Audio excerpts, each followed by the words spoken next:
where when I was at home, mama didn't know how crazy her son was. But if you get me in the street and get me around the right crowd, there wasn't nothing I wouldn't do, so I would be on top. What I'm so glad is, one day we were in a certain area of Morris Black. That's right. Because I came off of 30th and community college. I lived in the projects down there as a kid, and I just thought I was a kidsman dude and I could run with the best of them. Until I ran into somebody who was just as crazy as I was. Who would say stuff to me that literally, to this day, when I see him, I just drops my head. My daughter run with him, and he's in one of the bike clubs. I seen him come after me walking over a car while people were driving the car.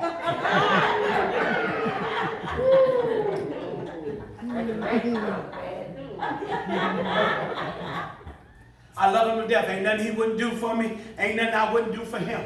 But he changed my perspective on life, that I didn't want to die.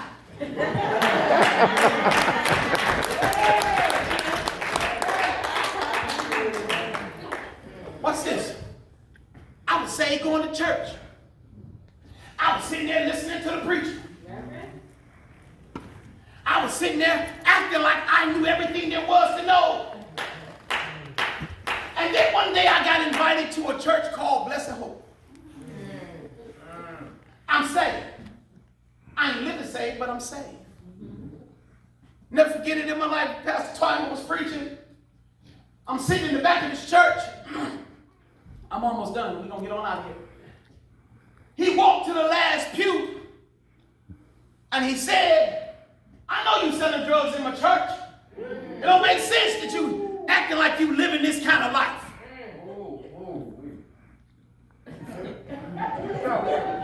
He don't know me. I leave. I come back another Sunday. Somebody had the audacity to say to me, he said you wasn't no man if you got to sell drugs. Oh, okay. I sat in the third row. They were having a banquet. I'll never forget it. It just messed me up. He come to the third row. He come to the front of the bench. He looked me dead in my face in the third row. He said, look, I need you to buy these tickets, and I don't care how much drugs you got to sell. Looked me dead in my eye and said, I need you to buy these tickets. I turned to who I was with at the time. I said, you told this? Ninja? There you go. Business? You gonna put me out there like that? Oh no, I promise you I didn't say nothing. I said, okay, the next Sunday, I got my boys, we came to church, we sat in the back of Blessed Hope, and as soon as he get happy and walk down that aisle, we gonna snatch him out, we gonna do something to him. Whoa. That Sunday I got delivered. That Sunday I got saved. What's crazy is, I told him to his face, I didn't come to join your church, I come to hurt you. I said, you gonna tell me I ain't no man because I'm selling drugs, I'm doing the best I can with what I got? You gonna tell me, and matter of fact, you want some of my money? And he looked me dead in my face. He said, how I know you sell drugs? I don't know nothing about you. I ain't never met you. I don't know who your kids. And I said, so you wasn't talking to me?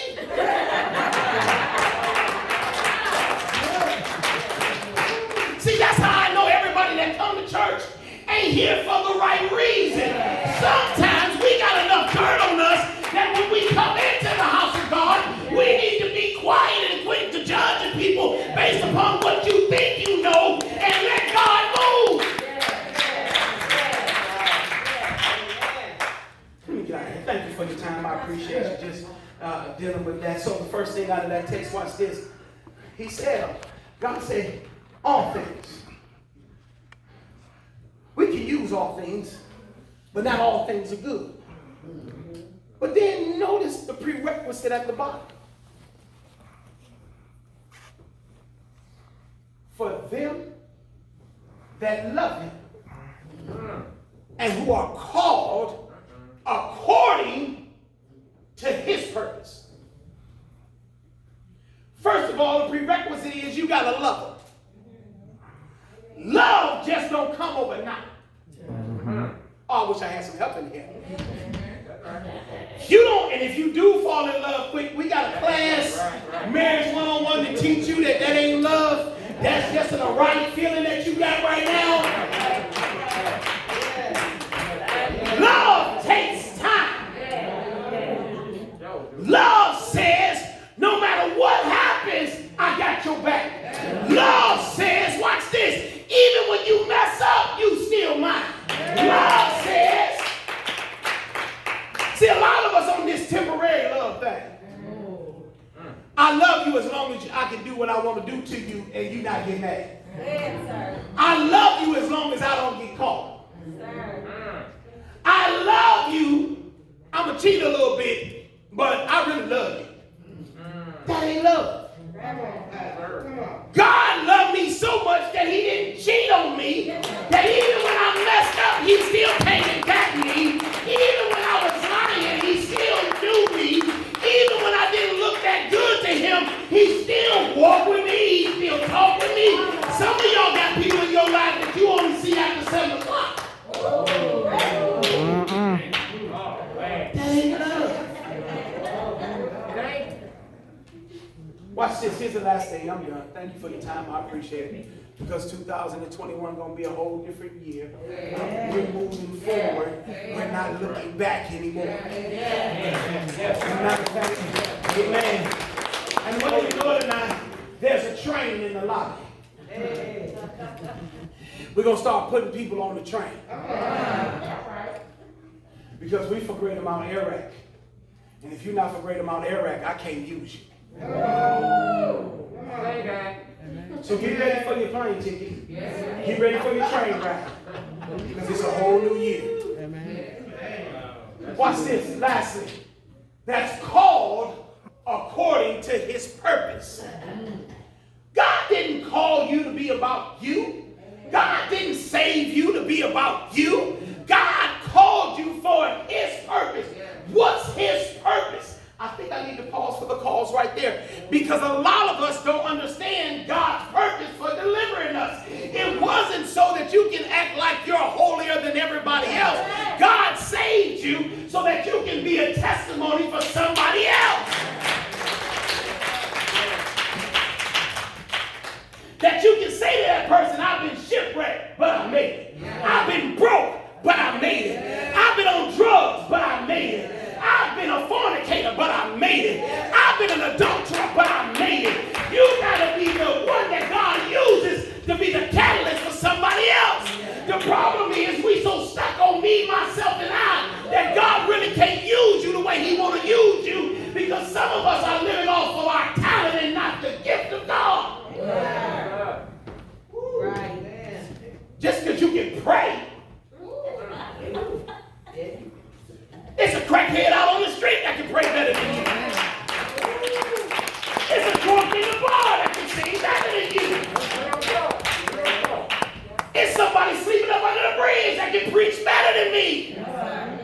So God called me to be a witness for those that were out there that don't know how to get back. And if Owens can make it, I know I can make it.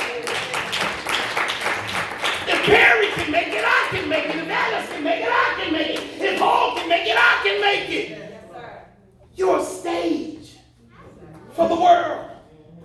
The problem is we spend more time bringing the world into the church instead of taking the church to the world. I'm going to close with this. Thank you for your time. Romans 12 says,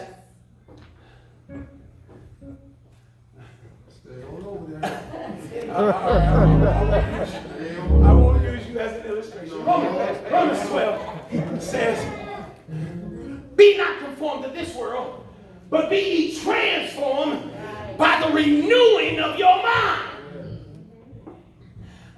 Who got their Bible open? I think verse 1 says, finally. Oh, it don't say finally do it. It don't say, well, if God do it. It don't say, well, what if they do it? It says, verse number 1 says, I beseech you therefore, brethren, by the mercies of God, that you present your bodies a living sacrifice. So God is saying to us, when we come to church, it ain't about me. I'm a living sacrifice so that God can use me to do his bidding. And then it says, transform your thinking. So he said, be a living sacrifice. Then he says, change the way you think. We done had enough of me, myself, and I. Me, myself, and I didn't get us nowhere. Our theme for 2021, together we stand. Divided we fall. We're going to learn how to stand together because it takes a group of us to get together to get to where we need to be. And what I love about the world, and I'm done, he came, he died, he rose again, but he coming back. Yes, sir. That's the gospel. I'm giving it to you. But let me show you something the world knows that the church don't. Come here, my brother. Come on, Tony. I got to do that. I can't do it without you. Here's what I learned. Not that I have experience. Come on. I know I ain't gonna trick you, I promise you.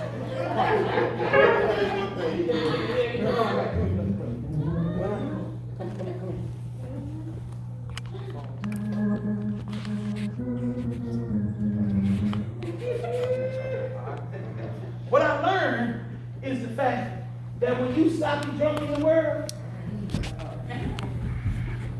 you always got two people in there that help carry you. To get you to the car,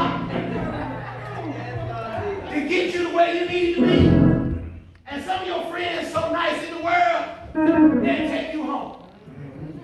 But what I learned in the church is that when you come into church messed up, when you come into church sloppy, when you come into church with all of these hang-ups and all of this drama in your life, the first thing the church do is, y'all let me fall. Y'all let me keep on back. Y'all let me lay there. And then when I'm on the floor, we need you there. Can you help me, brother? Can you give me some groceries? Can you help me get a job? I'm getting you on. Can you help me get bath? I need some water. I need to get something. Don't leave me down here. Can you help me out? Can you get me where I need to be? And the problem with the church is we'll keep letting them crawl till we feel comfortable enough to pick them up. God is calling for us to get that we can run this down, that we can reach down, pick him up, and help him stand until he can stand by himself. So look, we got the same promises, but this is a new year. If you look at the promises a little bit different, you'll understand that God ain't using you for you. God is using you for all of those that can't walk through the door. For all of those that can't get to where you at. For all of those that can't buy what they need to buy.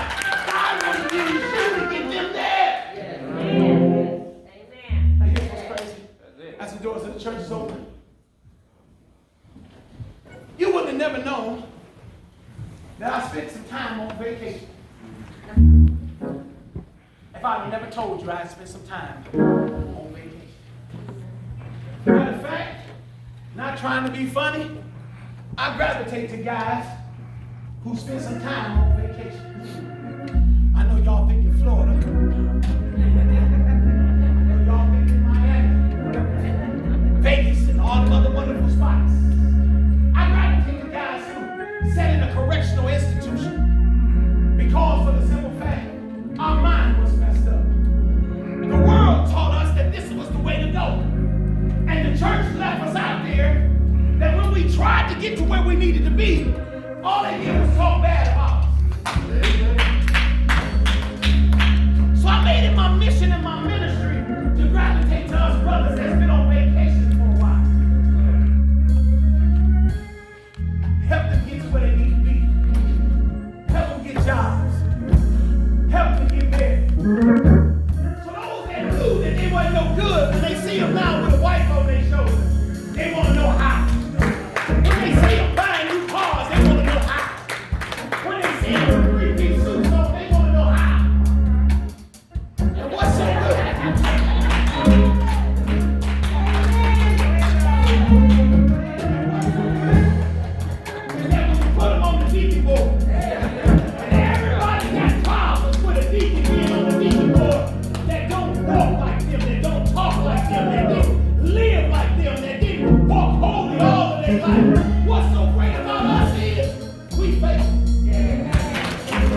did. He done it.